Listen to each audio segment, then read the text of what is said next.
अगर गरीबी विरासत में मिली है तो अमीरी भी तुम अपनी मेहनत से कमा सकते हो। कभी सोचा है कि कुछ लोग अमीर क्यों बनते हैं और कुछ जिंदगी भर गरीबी के दलदल में फंसे रहते हैं? क्या किस्मत ही सब तय करती है या फिर मेहनत और सही सोच भी मायने रखती है? अगर तुम भी सोचते हो कि अमीर बनना सिर्फ बड़े घरों में पैदा होने वालों की किस्मत होती है, तो यह कहानी तुम्हारी सोच बदल देगी। यह कहानी है रामलाल की, जो फटे कपड़ों में घूमने वाला एक गरीब किसान था। उसके पास न बड़ी जमीन थी, न कोई बड़ी दुकान, न कोई खास हुनर, लेकिन उसके पास एक चीज थी, सपना, अमीर बनने का सपना। लेकिन क्या सिर्फ सपना देखने से कोई अमीर बन सकता है? नहीं ना। सपनों को हकीकत में बदलने के लिए सही रास्ता चाहिए, सही फैसले चाहिए और सबसे जरूरी हार न मानने का जज्बा चाहिए। रामलाल के पास न पैसा था न संसाधन, ऊपर से उसकी 5 बहनों की शादी में लिया गया कर्ज उसकी जिंदगी को और भी मुश्किल बना चुका था। गांव का साहूकार हर हफ्ते घर आकर ताने मारता, तेरी किस्मत में गरीबी ही लिखी है रामलाल। लोग हंसते, उसे ताने मारते और कहते, यह कभी अमीर नहीं बन सकता। लेकिन क्या सच में ऐसा था? क्या गरीबी उसकी किस्मत थी या फिर एक चुनौती जिसे जीतना था? अगर तुम भी सोचते हो कि अमीर बनना तुम्हारे बस की बात नहीं, तो यह कहानी तुम्हें बताएगी कि कैसे एक साधारण आदमी अपनी सोच, मेहनत और समझदारी से अपनी दुनिया बदल सकता है। अगर रामलाल गरीबी के अंधेरे से निकल सकता है, तो तुम क्यों नहीं? तो बैठ जाओ, ध्यान से सुनो, क्योंकि यह सिर्फ रामलाल की कहानी नहीं, यह तुम्हारी कहानी भी बन सकती है। गांव के पास एक छोटा सा कस्बा था, जहां रामलाल नाम का एक गरीब किसान रहता था। वह बचपन से ही संघर्षों में पला बढ़ा था। उसके पिता भी किसान थे, लेकिन गरीबी और कर्ज की मार ने उन्हें वक्त से पहले बूढ़ा कर दिया था। जब रामलाल सिर्फ 10 साल का था, तब उसके पिता की बीमारी से मृत्यु हो गई। घर की सारी जिम्मेदारी उसकी मां के कंधों पर आ गई। उसकी मां दिन रात खेतों में काम करती, लेकिन फिर भी 2 वक्त की रोटी जुटाना मुश्किल हो जाता। कभी कभी उसे दूसरों के घरों में मजदूरी भी करनी पड़ती, जिससे घर चल सके। गरीबी के कारण रामलाल को कभी स्कूल नहीं भेजा गया। जब उसके दोस्त स्कूल जाते, तो वह खेतों में हल चलाता, बैलों को हाँकता और मिट्टी में पसीना बहाता। वह चाहता था कि उसकी मां को ज्यादा मेहनत न करनी पड़े, लेकिन हालात कुछ और ही थे। बरसात कम होती तो फसल बर्बाद हो जाती, ज्यादा बारिश होती तो भी नुकसान हो जाता। कभी टिड्डियों का हमला, कभी सूखा, कभी बाढ़। जैसे किस्मत ने ठान लिया था कि उसे चैन से नहीं जीने देना। कई बार तो उसे भूखा ही सोना पड़ता। खेतों में काम करते हुए जब वह मिट्टी में सने हाथों से सूखी रोटी खाता, तो उसे लगता कि उसकी जिंदगी सिर्फ संघर्षों का एक अंतहीन सिलसिला बन चुकी है। समय बीतता गया और रामलाल अब बड़ा हो चुका था। गांव के बड़े बुजुर्गों ने सोचा कि उसकी शादी कर देनी चाहिए, जिससे उसे एक सहारा मिल जाए। उसकी शादी गांव की ही एक सीधी सादी लड़की गंगा से कर दी गई। गंगा मेहनती और संस्कारी महिला थी। उसने गरीबी से डरने की बजाय उसका सामना करने का निश्चय किया। वह जानती थी कि जीवन आसान नहीं होने वाला, लेकिन उसने ठान लिया कि वह अपने पति का हर परिस्थिति में साथ देगी। कुछ सालों बाद उनके 2 बच्चे हुए, छोटू और राधा। बच्चों के जन्म से रामलाल की जिम्मेदारियां और बढ़ गईं। अब वह पहले से ज्यादा मेहनत करता, लेकिन मेहनत के बावजूद भी गरीबी उसके घर से दूर नहीं हो रही थी। छोटे बच्चे कभी कभी भूखे सो जाते। एक रात छोटू ने अपने पिता से पूछा, बाबा, क्या हम कभी अच्छे कपड़े पहन पाएंगे? रामलाल का गला भर आया, पर उसने मुस्कान के साथ कहा, हाँ बेटा, एक दिन हम सबसे अच्छे कपड़े पहनेंगे और खूब खुश रहेंगे। रामलाल की मुश्किलें यहीं खत्म नहीं हुई थीं। उसकी सबसे बड़ी समस्या यह थी कि उसके 5 बहनें थीं, जिनकी शादी में ही बहुत खर्च हो चुका था। हर शादी में कर्ज लेना पड़ा और धीरे धीरे यह कर्ज इतना बढ़ गया कि अब वह पूरी तरह से कर्ज में डूब चुका था। गांव के साहूकार ने ऊंची ब्याज दरों पर उसे पैसा दिया था और अब वह आए दिन घर आकर ताने मारता, धमकाता। रामलाल खुद को बेबस महसूस करता था। गांव के लोग भी तिरस्कार से देखते, अरे यह कभी अमीर नहीं बन सकता।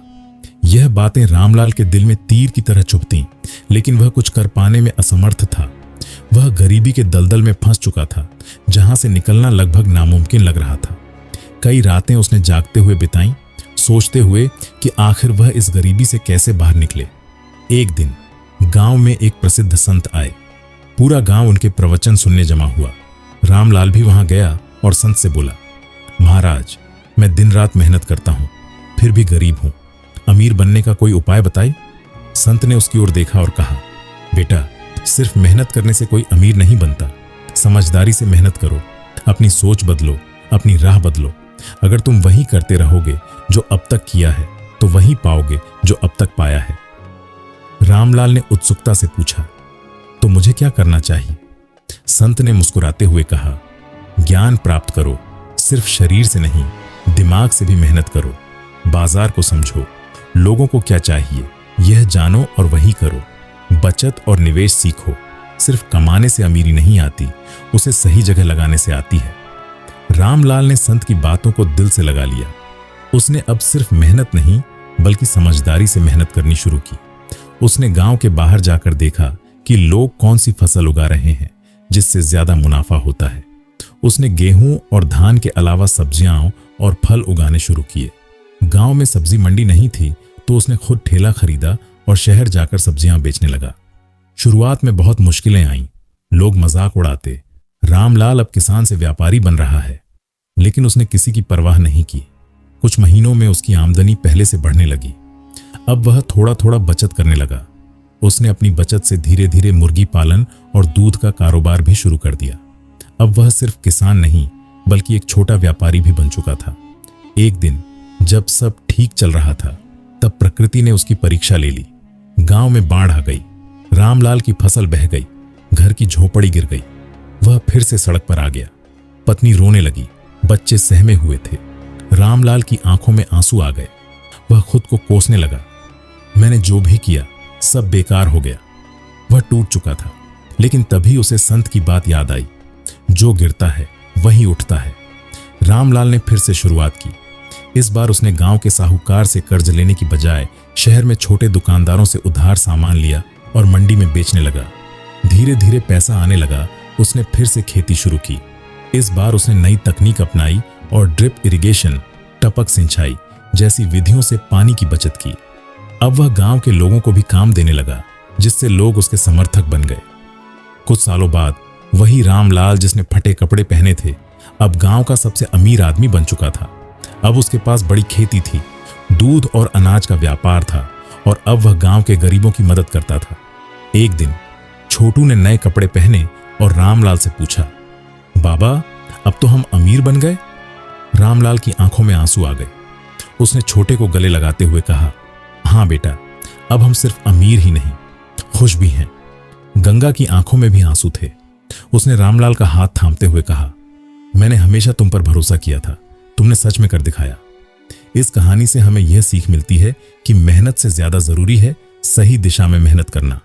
बदलाव से मत डरो, नई चीजें सीखो और अपनाओ। बुरे समय में हार मत मानो, वही तुम्हें मजबूत बनाता है। अमीर बनने के लिए सिर्फ पैसा नहीं, सही सोच चाहिए। अगर एक गरीब किसान रामलाल अपनी जिंदगी बदल सकता है तो आप भी बदल सकते हैं। सपने देखो, मेहनत करो और कभी हार मत मानो। एक दिन सफलता जरूर मिलेगी। अगर ये कहानी आपको अच्छी लगी और इससे कुछ सीखने को मिला तो वीडियो को लाइक जरूर करें।